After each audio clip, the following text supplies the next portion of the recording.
നടിയെ ആക്രമിച്ച കേസിൽ 8ാം പ്രതിയായ നടൻ ദിലീപിനെ വെറുതെ വിട്ടു. കേസിലെ 1ാം പ്രതിയായ പൾസർ സുനി അടക്കമുള്ളവർ കുറ്റക്കാരെന്ന് കോടതി കണ്ടെത്തി. എറണാകുളം പ്രിൻസിപ്പൽ സെഷൻസ് കോടതിയാണ് ദിലീപിനെ വെറുതെ വിട്ടുകൊണ്ടുള്ള വിധി പ്രസ്താവിച്ചത്. നടിയെ ആക്രമിച്ച കേസിൽ പ്രതിയായ നടൻ ദിലീപിനെ വെറുതെ വിട്ടു. കൃത്യത്തിൽ നേരിട്ട് പങ്കെടുത്ത പൾസർ സുനി അടക്കം 6 പ്രതികൾക്കെതിരെ കൂട്ടബലാത്സംഗം, തട്ടിക്കൊണ്ടുപോകൽ, ഗൂഢാലോചന എന്നീ കുറ്റങ്ങളാണ് പ്രധാനമായും ചുമത്തിയിരിക്കുന്നത്. ഇവയെല്ലാം തെളിഞ്ഞു. 6 പ്രതികളുടെയും ശിക്ഷാവിധിയിൽ ഡിസംബർ 12-ന് വാദം നടക്കും.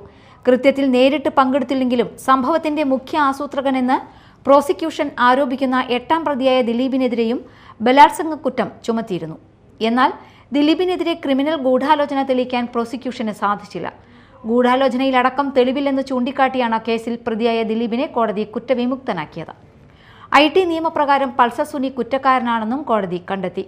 പ്രതികളെ ഒളിവിൽ പോകാൻ സഹായിച്ച ചാർലിയെയും 10ാം പ്രതിയായ ശരത്തിനെയും വെറുതെ വിട്ടു. എറണാകുളം പ്രിൻസിപ്പൽ സെഷൻസ് കോടതി ജഡ്ജി ഹണി എം വർഗീസാണ് 6 വർഷം നീണ്ട വിചാരണ പൂർത്തിയാക്കി കേസിൽ വിധി പറഞ്ഞത്. കൃത്യത്തിൽ നേരിട്ട് പങ്കെടുത്ത 6 പ്രതികളടക്കം 10 പേരാണ് വിചാരണ നേരിട്ടത്. ആക്രമിക്കപ്പെട്ട നടിയോടുള്ള വ്യക്തിവിരോധത്തെ തുടർന്ന് ബലാത്സംഗത്തിന് കൊട്ടേഷൻ കൊടുത്തുവെന്നാണ് ദിലീപിനെതിരായ കേസ്. എന്നാൽ തന്നെ കേസിൽ പെടുത്തിയതാണെന്നും പ്രോസിക്യൂഷൻ കെട്ടിച്ചമച്ച തെളിവുകളാണ് കോടതിയിൽ എത്തിയതെന്നുമായിരുന്നു ദിലീപിന്റെ വാദം. നിലവിൽ ജാമ്യത്തിലുള്ള 1 മുതൽ 6 വരെയുള്ള പ്രതികളെ റിമാൻഡ് ചെയ്യും. ജാമ്യം റദ്ദാക്കും. ഇവരെ കാക്കനാട് ജയിലിലേക്ക് മാറ്റും. Media time, Kochi.